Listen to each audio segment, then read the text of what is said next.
Mega digital news, న్యాయం కోసం ప్రతి అక్షరం, న్యాయం కోసం ప్రతి అడుగు. 40 ఏళ్లుగా నేను ఆయనతో కలిసి ఉన్నప్పుడు కూడా, ఆయన పరిచయం ఉన్నప్పుడు కూడా ఏ రోజు కూడా ఆయన ఒకటే చెప్పేవాడు, మీరు ఏమి చెప్పినా నేను మాత్రం ధర్మం ప్రకారమే పనిచేస్తాను, విధి నిర్వహిస్తాను తప్ప నేను ఎల్లప్పుడూ ప్రజాపక్షానే ఉంటానని చెప్పి స్పష్టంగా చెప్పిన వ్యక్తి రామోజీరావు గారు. అంతేకాకుండా నిన్న చనిపోయే వరకు ఆయనకు ఒకటే కోరిక, నా కోరిక అంతా కూడా నేను అనునిత్యం పనిచేసి పని చేస్తూ పనిలో చనిపోగలిగితే అది నాకు ఆనందంగా ఉంటుంది. అంతేకాదు నేను చేసే ప్రతి నిమిషం నేను బ్రతుకున్నంత వరకు ప్రజల కోసం పనిచేయాలి, పని చేస్తూనే ఉండాలని చెప్పిన వ్యక్తి రామోజీరావు గారు.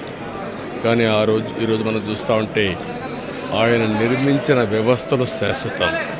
ఒక ఈనాడు శాశ్వతం, అదే మరి ఈటీవీ